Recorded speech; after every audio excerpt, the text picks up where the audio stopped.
so much, John. And that is a perfect segue into our next speaker. Jackie Stonecker is a well-known speaker at pro-life events all across the country. Many of you have seen her probably on YouTube. She has her testimony on there. It's called Silent No More, that has literally gone viral across YouTube, and you are going to get a taste of why that is true. This is one of the most powerful, moving, stunning testimonies that you will ever hear about the value of life and pain of abortion. So please join with me in welcoming former Miss West Virginia, Jackie Stonecker.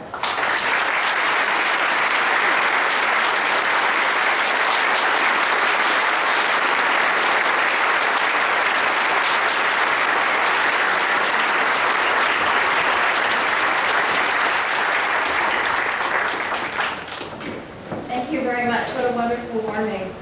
Welcome. I also want to introduce to you, this is Lee Trott. She actually goes out and does what I do as well, not on the scale that I'm doing it at this point, but we're going to get her there one day. She actually came down and lobbied with us in Montgomery. And I'm happy to say on Wednesday I was in the governor's office and witnessed him with the pen behind the desk signing our opt-out bill that we helped lobby for.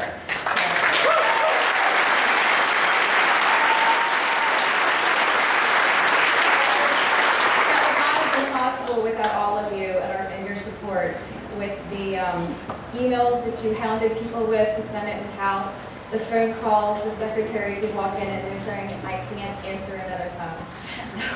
So, praise God, they put it through. Amen. 24 years ago, I was young, stupid, dumb, and naive, I guess I would put it now at 47. I had graduated from college. I always wanted to live in Washington, D.C. And so my parents made that happen. And so I had a wonderful job right out of school. I had my first apartment, a brand new car, and I thought I was really getting it all together. And I met a guy, and I thought that, wow, my life is really starting to take a change. I'm stepping into a new chapter of my life. No more goofing off like I did in college. I'm getting serious about things. And of course, he told me he loved me, so I believed him. We were talking about marriage and had an appropriate relation before that marriage ever happened. And that's how I became pregnant.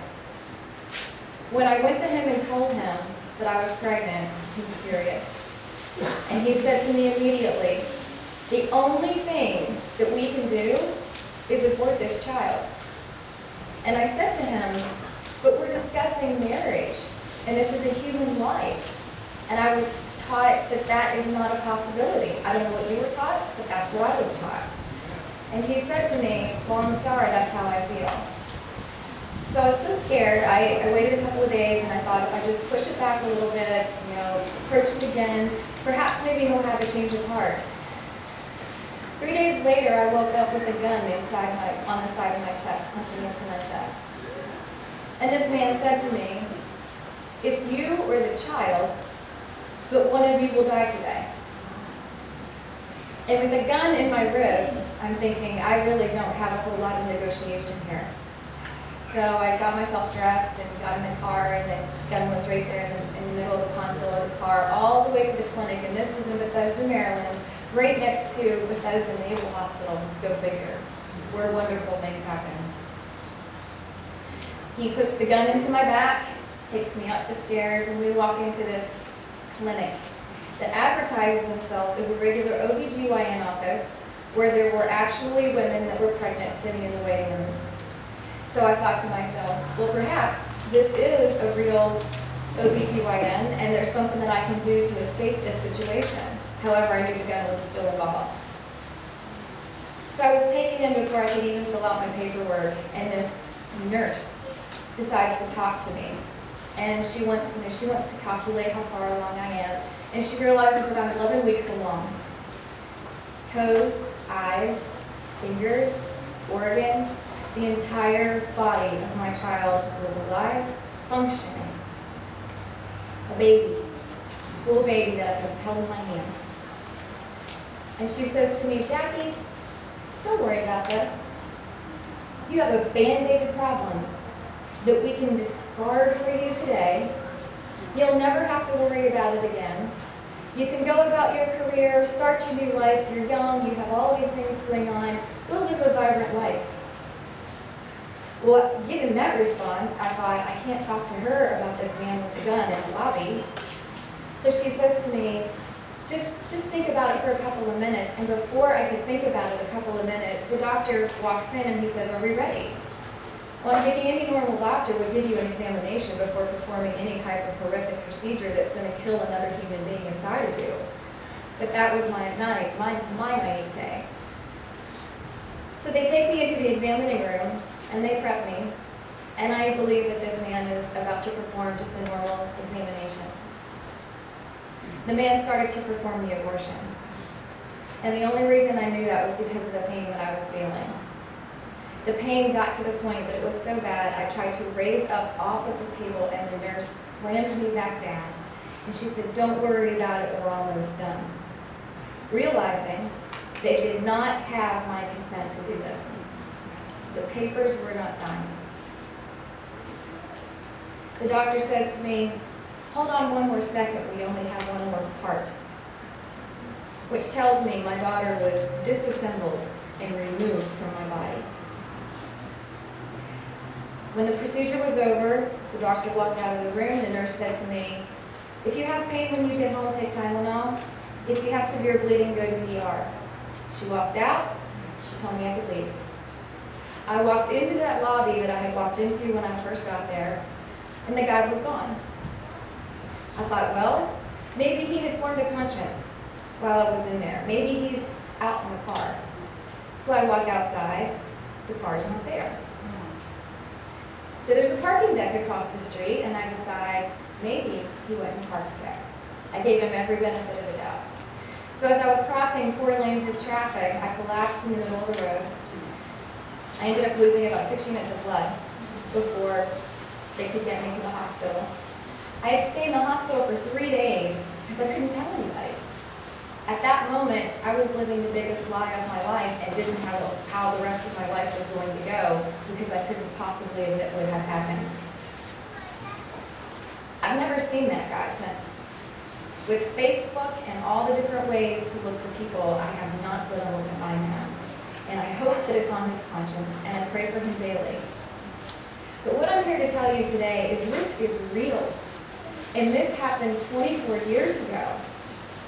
And to think that it's not going to continue to happen and get worse, people, we have to wake up. And you are awakened because you're here.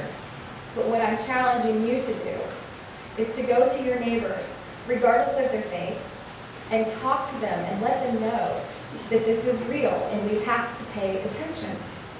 Our president is taking not only our religious freedom, he's taking our lives. He's taking the lives of our grandchildren. He's taking the lives of our sisters and our brothers. The amount of time that they spend on someone to try to revive them today is not as long as it used to be. I'm not sure if you're aware of that or not.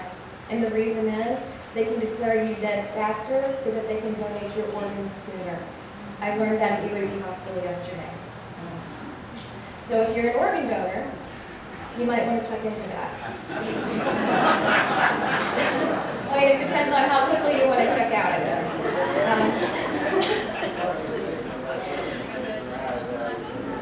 The religious freedom rallies are standing up for a vision about how healthcare should be conducted in this nation, namely under the umbrella of freedom, with religious groups having their role in partnering and promoting healthcare according to the Christian understanding of the human person.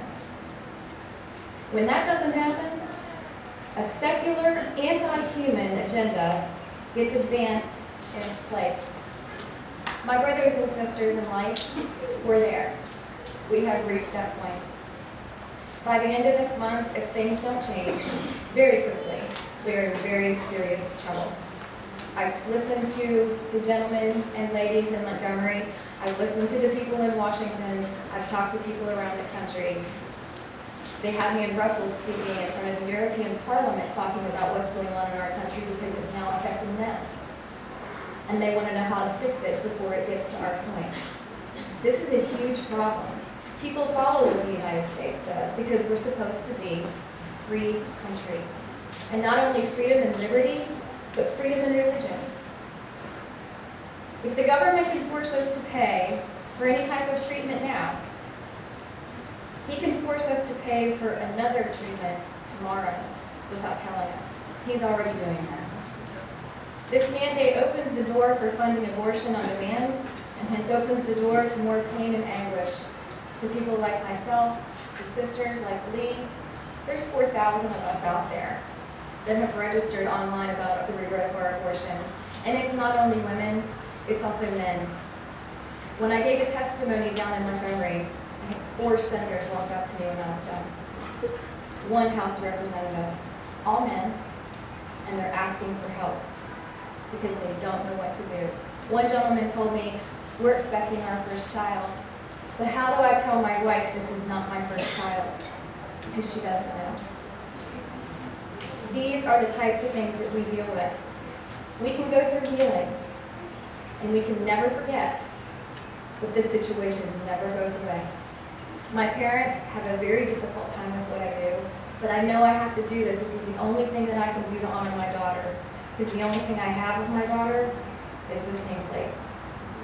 It's a replica of her that's on the National Monument of the Unborn in Memphis.